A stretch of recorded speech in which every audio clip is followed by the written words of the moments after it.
A ver, cámara. A ver, pon. Y ya cuando acabe, así no le piques a nada y yo lo toco.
Buen día. ¿Empezamos? ¿O esperamos un ratito? Doctor Ronquillo, ¿podemos comenzar o quiere que esperemos un ratito? Pues ya está un adulto responsable. Bueno, vamos a iniciar con el programa del día de hoy. Continuamos ahora con nuestra clase de especializante enfocada en tratamiento del carcinoma uroterial. Ya el día viernes vimos las generalidades por el compañero Diego y comentaremos algunos casos en relación con una breve introducción, solamente para clasificar nuestros tumores de acuerdo a las características del tratamiento, ya que de acuerdo a esta división va a ser las diversas líneas de tratamiento que vamos a estar utilizando, con una división amplia en enfermedad no músculo-invasora, enfermedad que sí está invadiendo el músculo, si hay preservación a vejiga o si ya es un tratamiento metastásico. Y como breve introducción, pues solamente recordar que según Globocan 2022, la incidencia del tumor maligno de vejiga se encuentra en el lugar número 11 y en el lugar 15 de mortalidad en comparación a la cuestión mundial. Si hablamos en México, estamos hablando que se encuentra en el lugar entre 14 y 15, entre la incidencia y la mortalidad de este tipo de tumores. No son de los más frecuentes. Algo importante a mencionar y que también lo comentaremos en una de las diapositivas ya hablando del tratamiento metastásico es que es uno de los tumores que se asocia a varias mutaciones moleculares.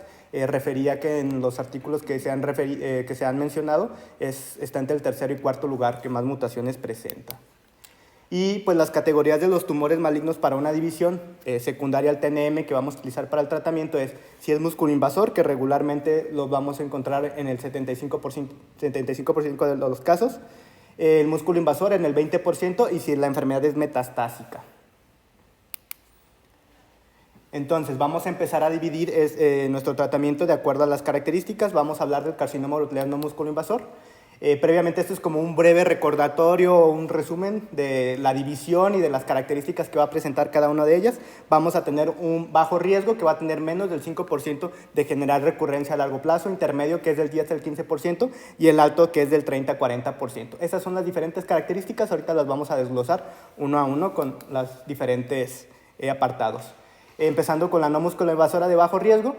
Regularmente en la no músculo invasora de bajo riesgo, el tratamiento va enfocado a la resección transureteral del tumor y también se había observado una vigilancia con respecto a estos tumores, hacer unas etapas tempranas.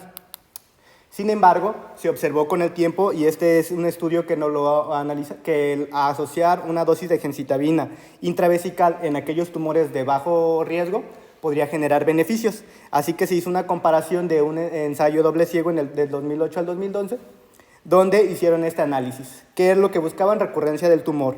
Y en 406 pacientes, uno se fue al brazo de gencitabina y otro se fue a solamente solución salina intravesical. Y vemos que el beneficio que presenta a 4 años pues es mayor, es menor, hay una recurrencia menor en aquellos que utilizaron quimioterapia intravesical. Por lo tanto, en este tipo de tratamientos hay dos opciones. Se hace la resección transureteral de acuerdo a las características del paciente, lo vigilas o puedes dar una dosis intravesical.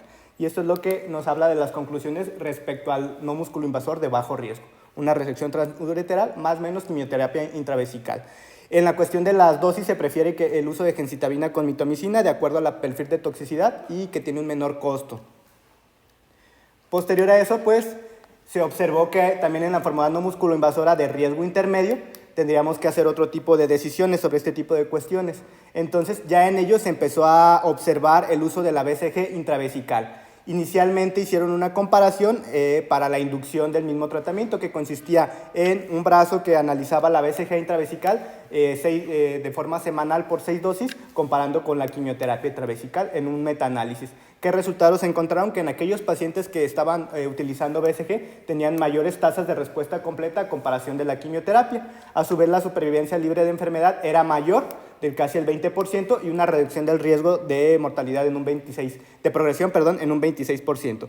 Por lo tanto, lo iniciaron como parte del tratamiento en aquellos de riesgo intermedio. Entonces, agregamos la resección transureteral más una inducción con BCG.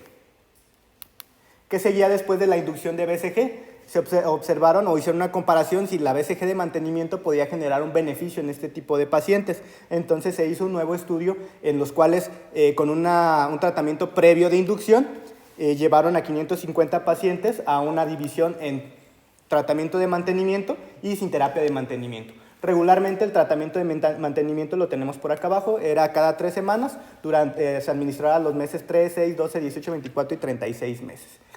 Que encontraron que en aquellos pacientes que llevaban a un mantenimiento con la BCG, había mayor beneficio en la supervivencia libre de recurrencia, con casi una ganancia del doble de los meses, al igual que en la supervivencia general a 5 años. Los pacientes estaban viviendo más. Entonces, ya tenemos que el tratamiento es la resección transureteral, la inducción y el mantenimiento en aquellos de riesgo intermedio. Pero ¿por cuánto tiempo íbamos a estar administrando este tipo de dosis? Se hizo un nuevo estudio en lo cual hubo una división, en este eran 4 brazos prácticamente, donde daban seguimiento con BCG de forma anual, BCG hasta los 3 años, y hubo una comparación con un tercio de la dosis también entre los que duraron el tratamiento 1 año y 3 años. Esto con el objetivo de ver si había menor toxicidad en este tipo de tratamientos con dosis menores. ¿Qué encontraron al hacer esta comparación? Bueno, principalmente encontraron que no hubo diferencia significativa entre la toxicidad en aquellos pacientes que recibían un tercio de dosis, a diferencia de los que recibían la dosis completa. Por lo tanto, pues se prefería que se continuara la dosis terapéutica normal en estos pacientes.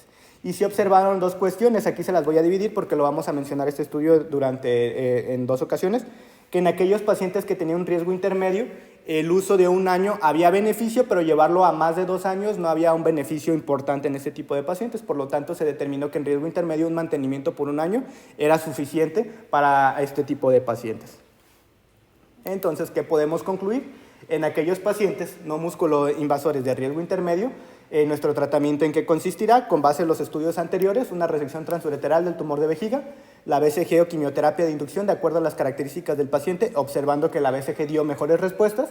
Un mantenimiento en estos pacientes que en riesgo intermedio, pues había que llevarlo hasta 1 año. Y pues estas son las características tanto de la BCG intravesical como la quimioterapia intravesical sobre su uso, cómo hay que utilizarlos y algunas indicaciones. Eso solamente como para observarlo cuando estemos revisando la clase con calma. Ahora sí, hablando de una enfermedad no musculoinvasora de riesgo alto, ¿qué cambios vamos a tener? Bueno, al agregar la resección transureteral, la inducción y el mantenimiento en estos pacientes, también se observó en este mismo estudio que llevó a 3 años, que aquellos pacientes que sí tenían un riesgo alto de recurrencia de la enfermedad, sí se podrían beneficiar de llevar el mantenimiento hasta los 3 años. Solamente para agregar ese pequeño dato con respecto al otro estudio. Después se hizo otro estudio que es el Bravo, que, perdón, aquí era un poco al revés. La BCG de mantenimiento, y en este estudio Bravo, que lo que analizó fue en pacientes con riesgo alto, había un subgrupo que lo podrían catalogar como de riesgo muy alto, que presentaban estas características, que es una respuesta a BCG limitada o que no tenían buena respuesta. La variante histológica también tenía que observarse, si había invasión linfovascular o si había afección prostática. En este tipo de pacientes se observó que el riesgo de recurrencia era mayor y si se beneficiaban de un tratamiento, el tratamiento ya mencionado previamente con la resección, la BCG de inducción y mantenimiento, o si definitivamente lo llevamos a una cistectomía radical. Y en estos pacientes, aunque en los 2 brazos hubo un buen beneficio, se observó que aquellos que se llevaron a la cistectomía tuvieron o permanecieron libres de enfermedad, todos esos pacientes que se llevaron a este tratamiento. A diferencia del BCG, que aunque fueron pocos los pacientes, sí hubo algunos que desarrollaron recurrencia.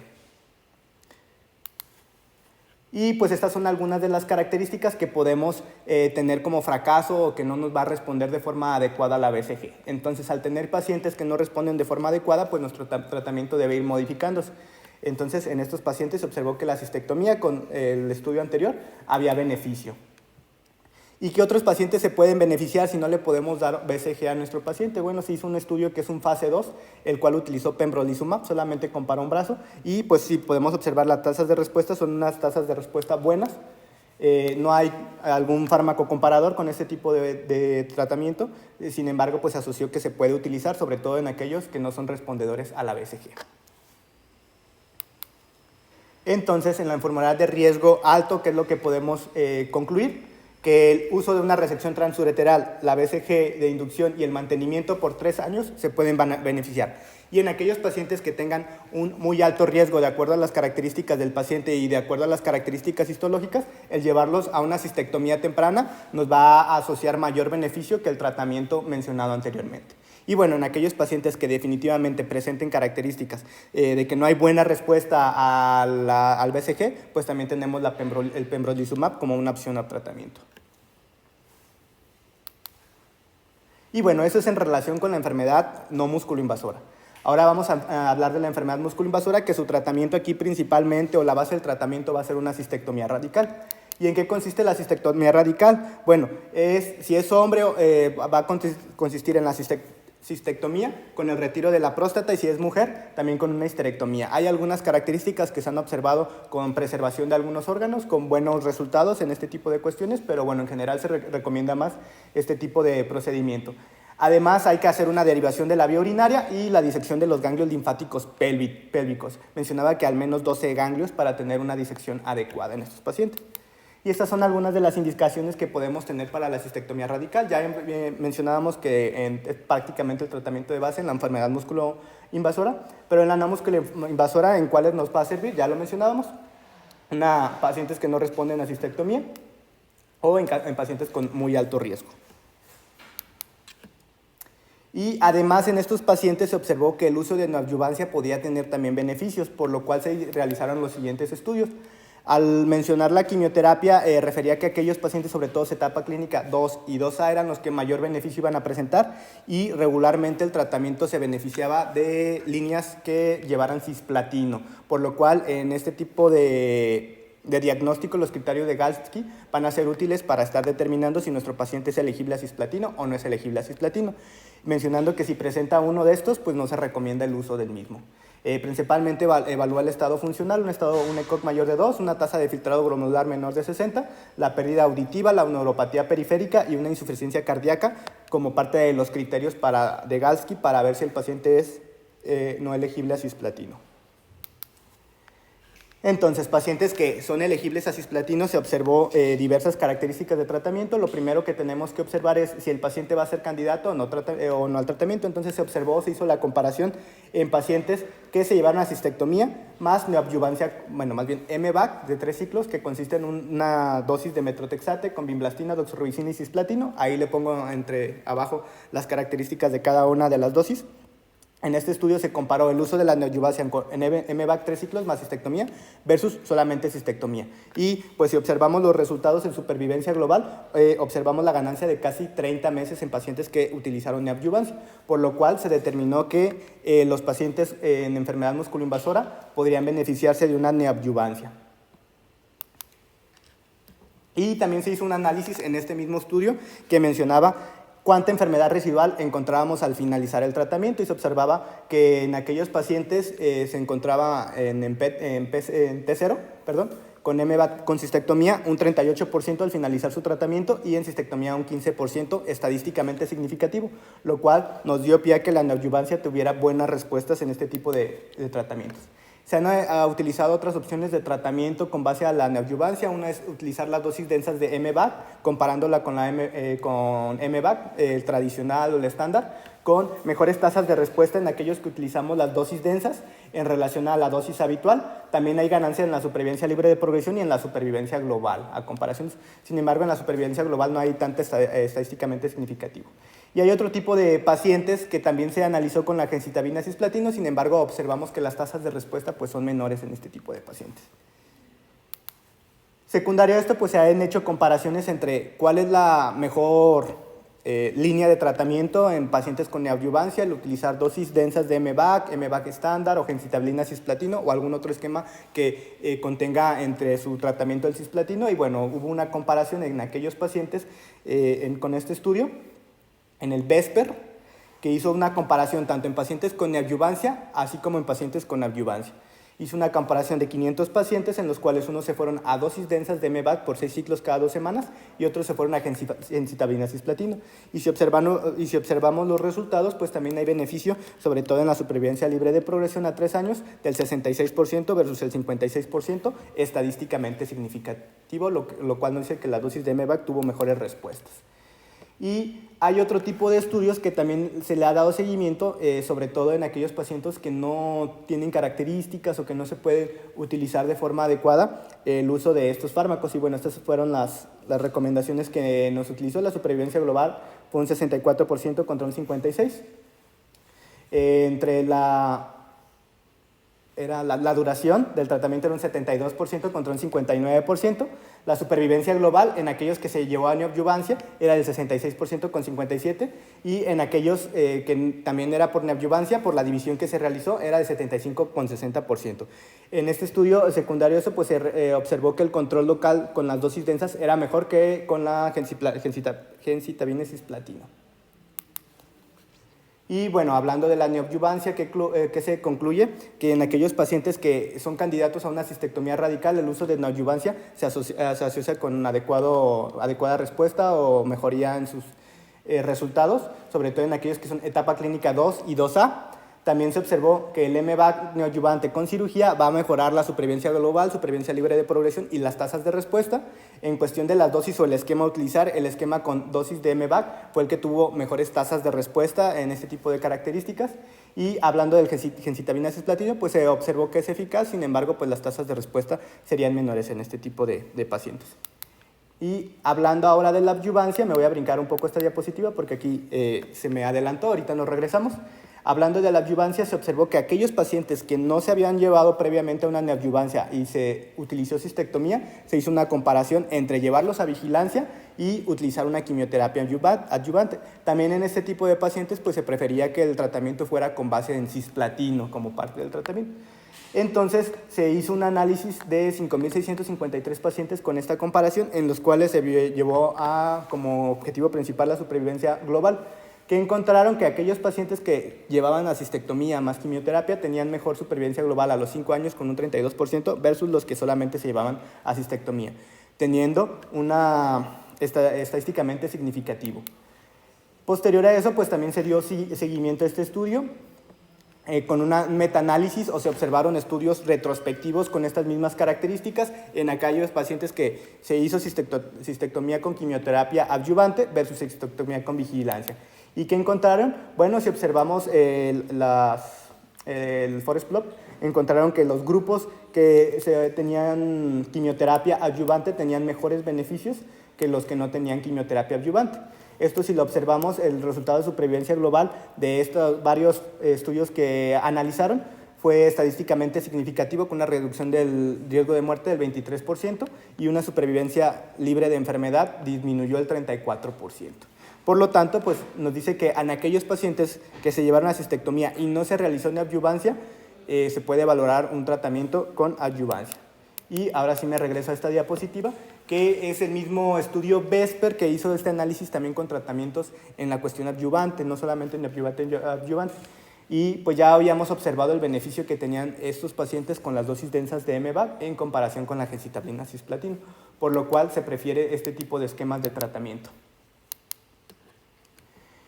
Hablando sobre otras opciones, sobre todo en aquellos pacientes que no son elegibles a cisplatino, que por alguna razón no aceptaron el tratamiento, ¿qué opciones de tratamiento podemos tener? Bueno, en esto se ha hecho el análisis de la inmunoterapia, principalmente con el uso de nivolumab y en comparación con estudios con placebo.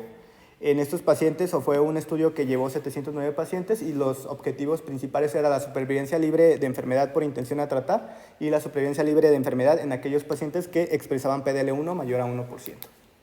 ¿Qué encontraron?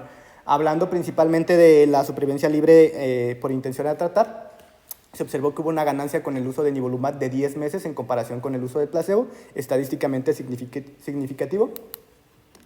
Y hablando de aquellos pacientes que tenían o que tenían PDL1 mayor a 1%, también se observó beneficio en este tipo de pacientes con un resultado de supervivencia libre de enfermedad de 74.5% versus 55%. Entonces se observó que había beneficio en el uso de nivolumab en aquellos pacientes que no eran elegibles a cisplatino o no habían aceptado quimioterapia o no eran candidatos por alguna razón en estos caracteres. Y también se dio seguimiento, se observó el uso de la radioterapia adyuvante en este tipo de pacientes. ¿Y qué mencionaban? Bueno, encontraron que no se considera como estándar de tratamiento, sin embargo, en algunos pacientes se pueden beneficiar de su uso. Ya estas son las características. Es una recomendación 2B para tenerlo en cuenta. Generalmente la recomendación va de los 45 a los 50.4 Grays en pacientes sobre todo de alto riesgo con márgenes positivos. Y principalmente observamos que va a mejorar el control local de síntomas, pero no va a tener un impacto en la supervivencia libre de enfermedad ni supervivencia global. Entonces, por lo tanto, no se va a considerar estándar en este tipo de tratamientos. Entonces, al hacer el análisis con los estudios comentados anteriormente, ¿qué podemos concluir? Que en pacientes de alto riesgo que no se llevaron a neoadyuvancia, hay beneficio en el utilizar adyuvancia, sobre todo en los primeros 90 días del tratamiento posterior a la cirugía. ¿Qué más podemos observar? Que aquellos pacientes que utilizaron la dosis densa de MVAC tuvieron mejores respuestas en comparación de otros esquemas que utilizaron cisplatino. Y en aquellos pacientes que no eran candidatos al uso de cisplatino, de la quimioterapia o no habían aceptado, el nivolumab podría ser una opción entre nuestros tratamientos. Y bueno, otros esquemas que también se han analizado y se han dado seguimiento como eficaces, pero que quedan como en líneas posteriores o no son una primera línea de tratamiento, pues son sobre todo esquemas que llevan cisplatino como parte de su tratamiento y algunos otros que se han observado en aquellos pacientes que no son candidatos al uso de cisplatino. Perdón.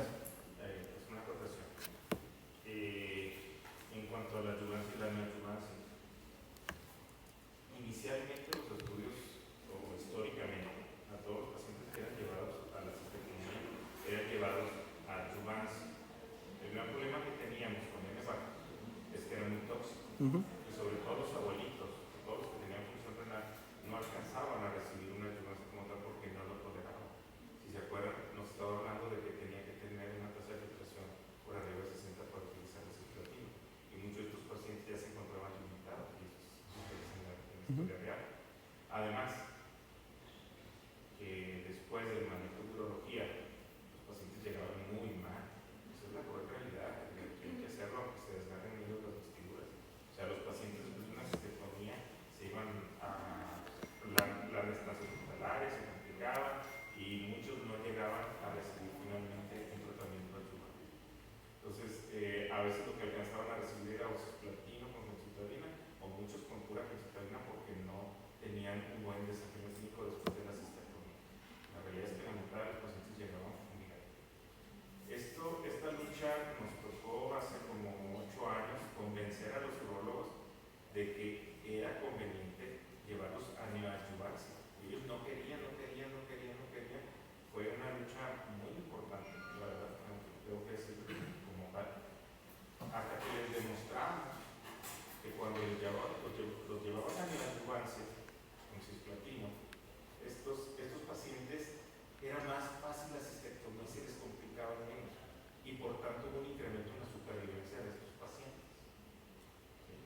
Entonces hasta que se dieron cuenta dijeron, sí, cierto, sí es más fácil, se nos complican menos, haces un downstaging de la enfermedad, es más fácil la resección y todo, se posicionó la neoadyuvancia, pero fue un gran problema.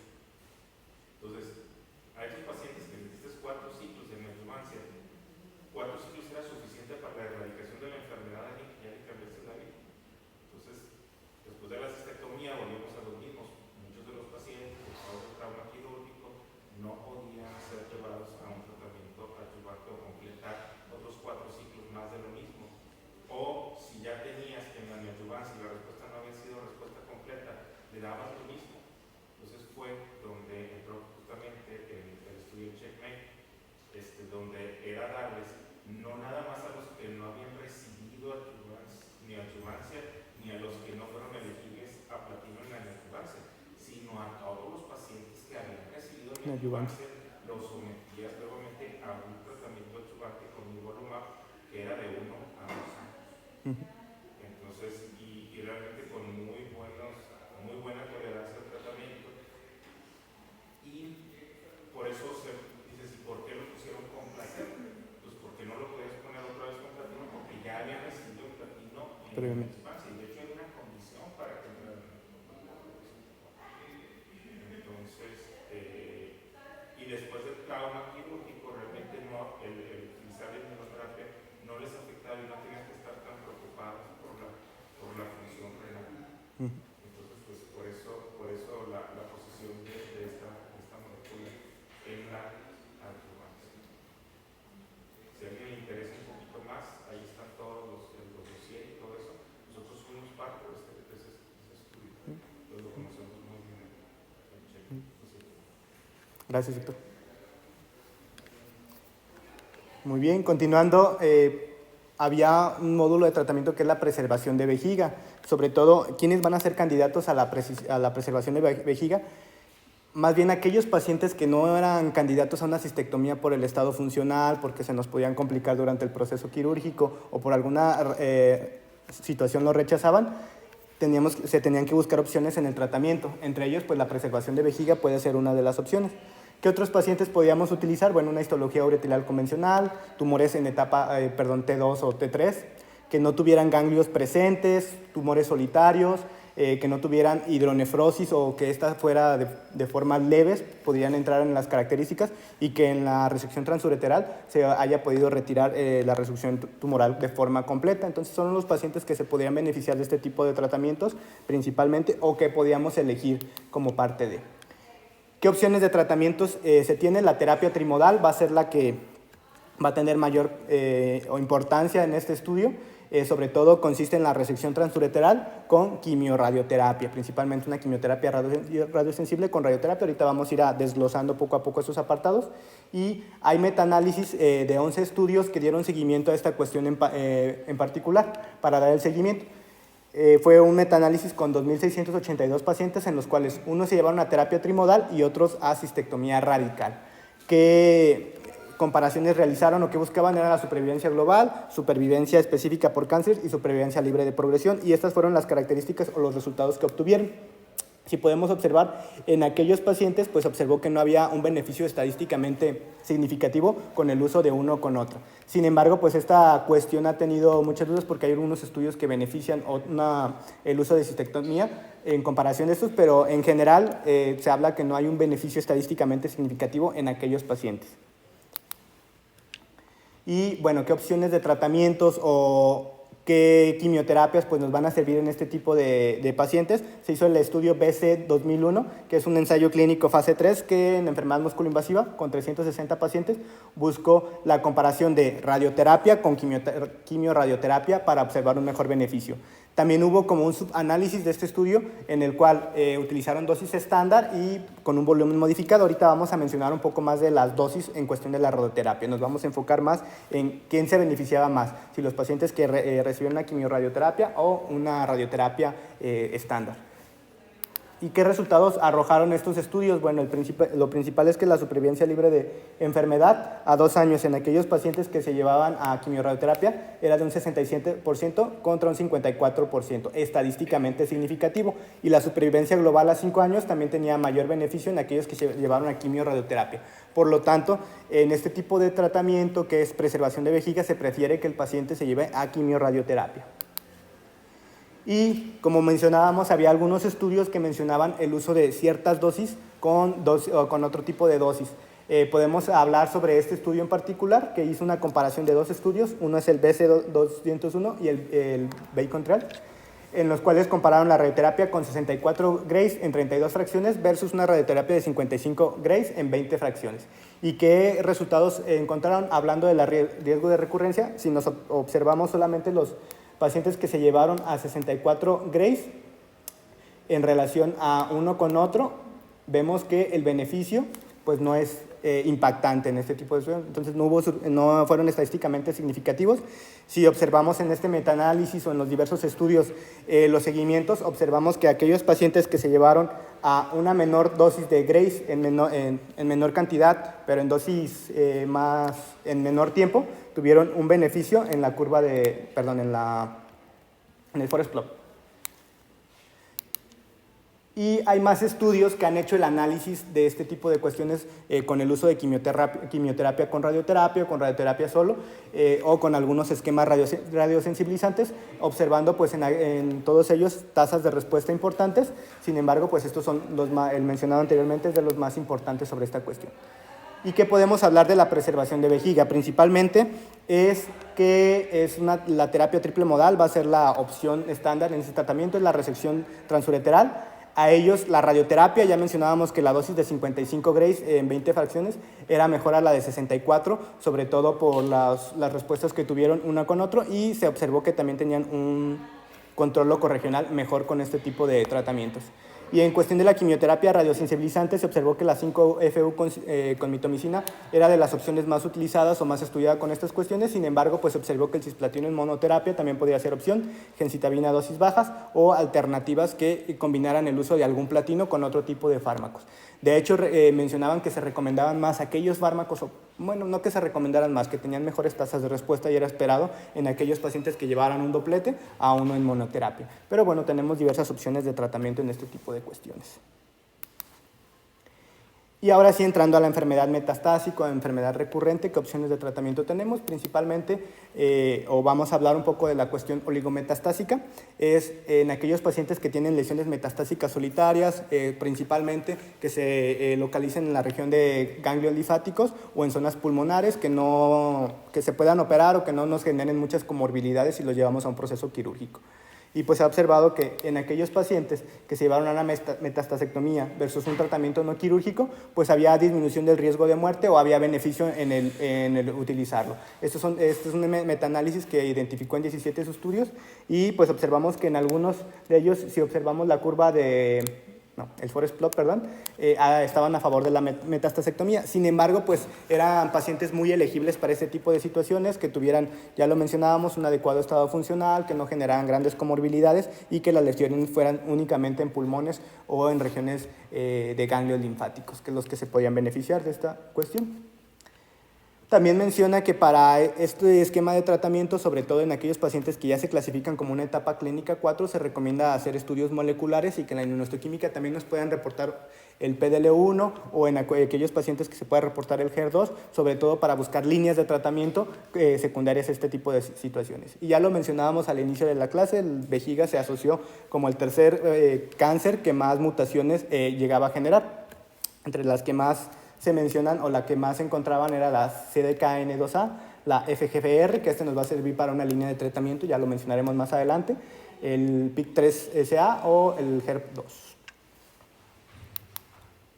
Y hablando de la terapia sistémica de primera línea, ya en enfermedad metastásica, también aquí observábamos que aquellas líneas con quimioterapias sensibles o basadas en platino van a ser nuestras opciones principales. De nuevo vamos a utilizar los criterios de Galsky para ver si el paciente va a ser elegible a platino o no va a ser elegible a platino de acuerdo a sus características. Entonces se hizo un análisis para buscar el diferente o el esquema que mejor se podía tolerar para el paciente que nos diera un beneficio.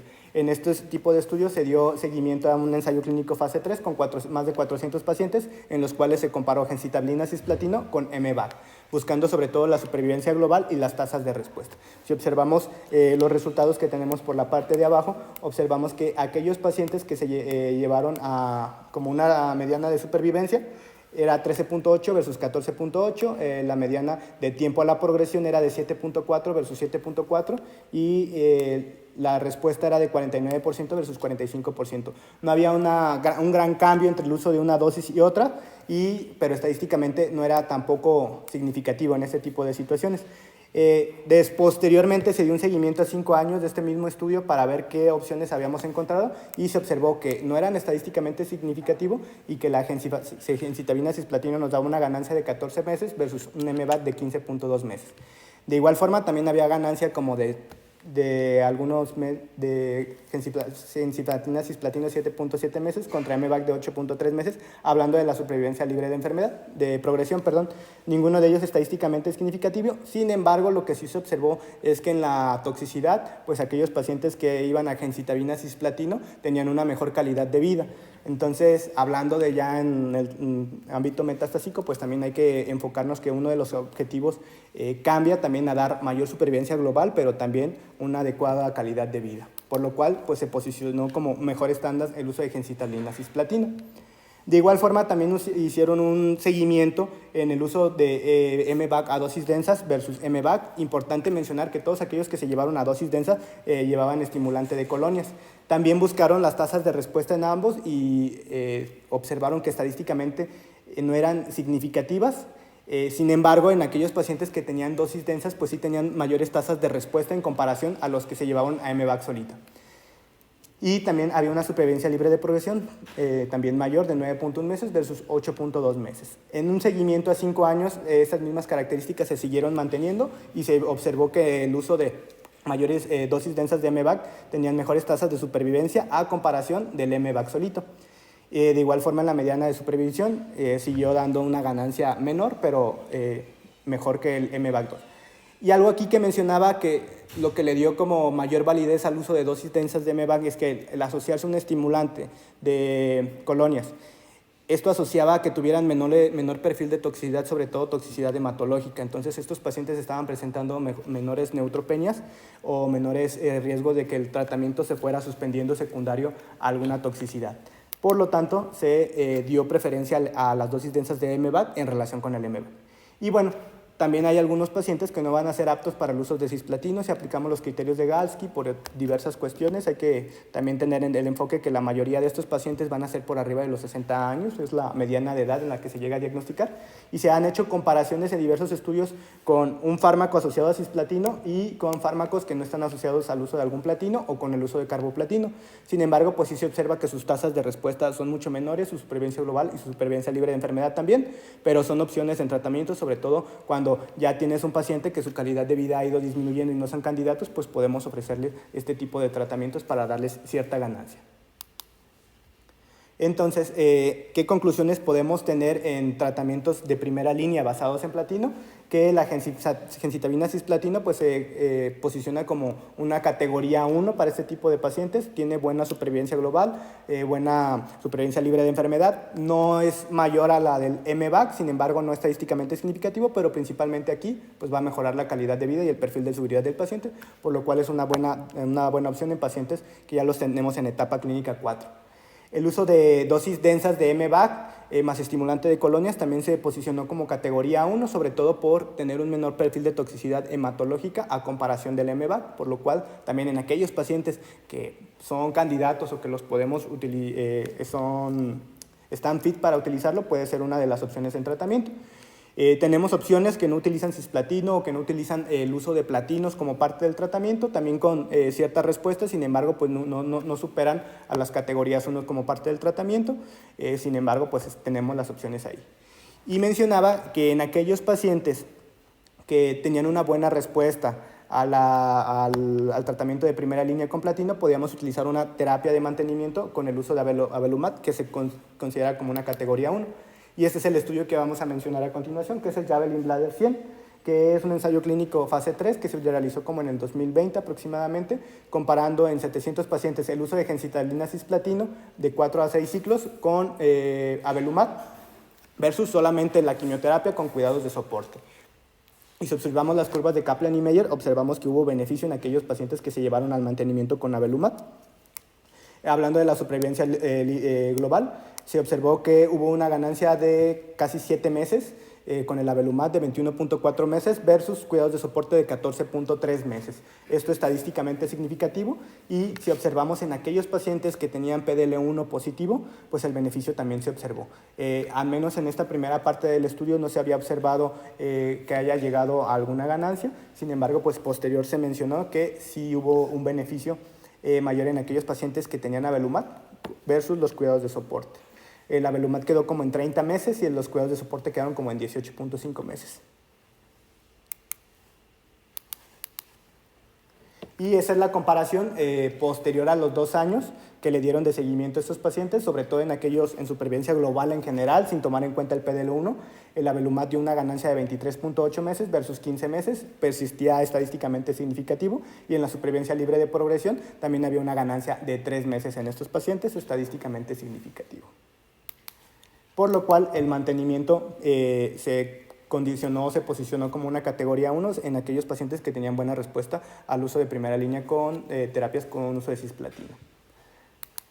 Posteriormente han salido nuevos estudios. Este es un estudio que se observará el día de mañana, que sus resultados se publicaron en marzo del 2024, que ha dado muy buen beneficio y probablemente esta vaya a ser nuestra nueva categoría, nuestro nuevo estándar de tratamiento, pues a esperar que lo tengamos en opciones o si lo tenemos como opción de tratamiento en estas cuestiones. Y es un ensayo clínico fase 3 que no tomó, sobre todo en aquellos pacientes que no habían tenido un tratamiento previo y sin importar el estatus de PDL1, hizo una comparación en más de 800 pacientes sobre el uso de enfertumab vedotin más pembrolizumab, con una comparación con la quimioterapia, buscando la supervivencia libre de progresión y supervivencia global. ¿Y qué encontraron en los resultados ya publicados en el 2024? En la supervivencia libre de progresión se dio una ganancia de 12.5 meses versus 6.3 en aquellos que solamente se llevaron a cisplatino, estadísticamente significativo. Y hablando de la supervivencia global, también hubo una ganancia de casi el doble de los meses, se fue a 31.5 meses versus 16.1 meses, también estadísticamente significativo. Entonces eso nos dio pie a que este fármaco dio muy buenas tasas de respuesta en comparación con el uso de solamente la quimioterapia o una quimioterapia basada en platino. Y también tenemos este cuadrito también publicado en el estudio, en los cuales nos dio las tasas de respuesta que tuvo el paciente. En general, si observamos las tasas de respuesta, pues son muy buenas a comparación de los pacientes que se llevaron previamente solo a la quimioterapia. Entonces, secundario a eso, pues se dio un beneficio tanto en supervivencia libre de progresión, supervivencia global y tasas de respuesta. Además, el perfil de seguridad se observaba que en estos pacientes tenían menores eventos grado 3 y grado 4 a comparación de la quimioterapia solo. Entonces se posicionó como una categoría 1 de tratamiento y probablemente vaya a ser nuestro nuevo estándar de tratamiento en este tipo de enfermedad, a disponibilidad de que nuestro medio, nuestro hospital lo pueda tener para estos pacientes. Ya lo mencionarán un poco más a fondo el día de mañana, pero esta es una de las opciones. Otra de las opciones que también surgió, sobre todo en aquellos pacientes que podían ser elegibles a cisplatino, pero que por alguna razón no se había utilizado o por alguna otra cuestión, ¿no? También tenemos el uso de nivolumab contra la comparación con gemcitabina cisplatin. Es un ensayo clínico fase 3 también, que hizo la comparación de nivolumab con gemcitabina cisplatino, más un nivolumab de mantenimiento, más o menos lo que mencionaba el doctor en este tipo de pacientes, contra gemcitabina o quimioterapia solamente. De igual forma, la supervivencia libre de progresión y la supervivencia global eran los objetivos de este estudio y pues observamos que en supervivencia global hay una ganancia en estos pacientes de casi 2 meses en comparación con el uso de quimioterapia solo. Es estadísticamente significativo y también en la supervivencia libre de progresión hay una ganancia mínima en este tipo de pacientes, pero es una estándar opción de tratamiento. ¿Y qué concluimos o qué beneficios tiene? Bueno, si observamos las tasas de respuesta, son mejores tasas de respuesta en aquellos pacientes que se usó o se llevó a la combinación de inmunoterapia con quimioterapia a comparación de quimioterapia solito. Era esperado en este tipo de cuestiones. Se posicionó como una categoría 1, sobre todo en aquellos pacientes que previamente no habían sido tratados con quimioterapia. Podría ser un beneficio con nivolumab, gemcitabina y cisplatino en estos pacientes, con mejores supervivencia libre de progresión y supervivencia global. En cuestión de la toxicidad, pues sí se observó que tenían mayor toxicidad aquellos pacientes que se asociaban a la inmunoterapia con el uso de quimioterapia solito, a diferencia del enfortumab vedotin con pembrolizumab. Y bueno, tenemos otras primeras líneas que se han ido analizando, sobre todo son comparaciones de pembrolizumab en monodroga, atezolizumab en monodroga o otro tipo de regímenes basados en quimioterapia, ya sea en platino o no en platino, que también han observado cierto beneficio, pero pues no nos llegan a las categorías 1 que mencionábamos anteriormente. ¿Qué conclusiones o qué opciones tenemos de las primeras líneas? Bueno, hablando de la pembrolizumab en monoterapia, se observa en aquellos pacientes que no son elegibles a quimioterapia y que no hubieran utilizado platino previamente. Anteriormente tenía un mejor perfil, o la FDA también le daba el crédito si el paciente era PDL1 positivo. Sin embargo, esto se ha ido retirando y solamente lo ha dejado en aquellos pacientes que no se haya utilizado previamente platino. De igual forma pasó esto con el atezolizumab. En los primeros resultados de los estudios que estaban dando seguimiento en los IMpower, se observó beneficio. Sin embargo, con el paso del tiempo se observó que esta cuestión se ha ido perdiendo y ha ido perdiendo la categoría en este tipo de situaciones. Actualmente lo siguen manteniendo como una categoría 2B, sobre todo en aquellos pacientes que llegan a presentar PDL1 positivo o que no son elegibles a quimioterapia que contenga platino. Todavía está en las guías, sin embargo, pues ha ido perdiendo el número de categorías o ha ido disminuyendo en su evidencia. Y bueno, otros regímenes pues también se pueden utilizar, sobre todo en aquellos pacientes que no vayan a tolerar cisplatino. Y en terapias sistémicas o segundas líneas, ¿qué es lo que tenemos? Bueno, aquí les presento un cuadro con las diversas segundas líneas que tenemos, entre otras, pero estas pues son las de mayor importancia. ¿Qué líneas tenemos? Bueno, podemos utilizar el pembrolizumab en monodroga a comparación de una quimioterapia utilizada por el investigador, en los cuales las medianas de supervivencia global dan 10.1 meses y la supervivencia libre de progresión 2.1 meses. En comparación con la quimioterapia, pues da una ganancia de 3 meses. También hay otros que utilizan el nivolumab como segunda línea. Estos son estudios fase 2 que también dan una tasa de respuesta del 20% con una supervivencia global de 8.7 meses. El Javelin también utilizó, o el avelumab utilizó uno de monodroga como una segunda línea que también ha tenido buenas tasas de respuesta. Aquí voy a mencionar 2 estudios de forma particular, que es el TOR2 y el Destiny, que sobre todo tienen la característica de que en aquellos pacientes que se detecta alguna alteración molecular o se sobreexpresa HER2 pueden tener beneficio. En aquellos que hay una alteración molecular FGFR, se puede utilizar el erdafitinib, que es oral 8 miligramos y posteriormente se va a aumentar la dosis a los 14 días a 9 miligramos vía oral, en comparación con una quimioterapia, con mejores tasas de respuesta y una supervivencia global mayor, con casi 5 meses a comparación de la quimioterapia solita. Y otras opciones de tratamiento que también podemos utilizar es el enfortumab vedotin en monodroga, que también tiene buenas tasas de respuesta, y en sacituzumab govitecan, con también tasas de respuesta del 27% y una ganancia de 10.9 meses en supervivencia global. Y hay un estudio que es el DESTINY, que se utilizó en diversos tipos de tumores, si no mal recuerdo eran hasta 7 tumores los que se estaban analizando. Es un fase 2 que utilizó 267 pacientes, de los cuales 41 eran de vejiga, y se observó que el uso de trastuzumab deruxtecan podía tener beneficios en pacientes que tenían una expresión de HER2. Y me parece que esa era la última. Mencionaste ahí Bifumida. ¿Perdón? Ahí compararon Erdafitinib contra Bifumida. ¿Qué era la Bifumida? Ah, no lo revisé, doctor, no me acuerdo. Comparar Con Bifumida. Sí, no lo revisé. Sí, sí lo veo, pero no lo revisé. Sí, no recuerdo.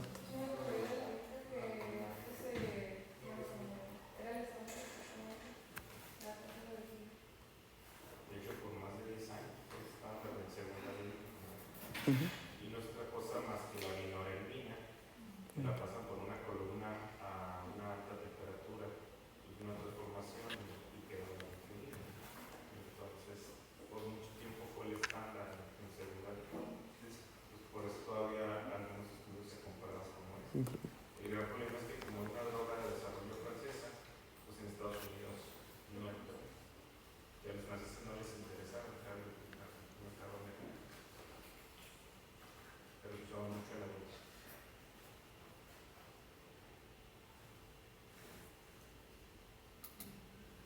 Dudas, preguntas, aportaciones, recomendaciones. Bien. Bueno, felicidades, muy buena clase, muy buena clase. Gracias.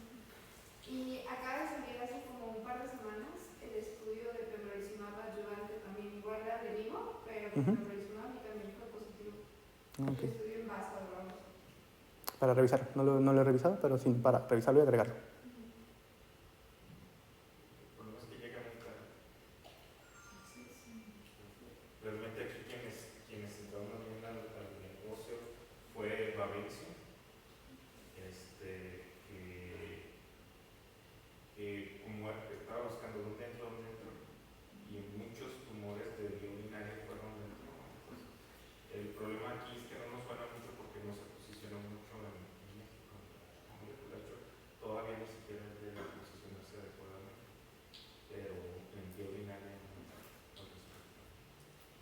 Aquí la gran ventaja que tiene es que células transicionales de vejiga, con excepción de las otras histologías, es una célula per se muy inmunogénica. Si recordaremos ese cuadrito de Nature, donde venían cuáles eran los tumores más inmunogénicos, solo después del melanoma pues aparecía cáncer de vejiga, más inmunogénico que cáncer de vejiga. Pues por eso es mucho y que incluso hay que utilizar, no es necesario hacer el PDL1, sí va combinado con quimioterapia, porque el hecho de que la quimioterapia la va a reclutar muchas células inmunogénicas, ¿no? Pues tratan de orientar la prueba del PDL1. Aunque los estudios de investigación te pedían que tuviera más de 1. ¿Tiene alguna otra pregunta?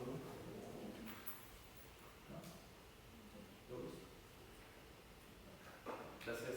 Gracias.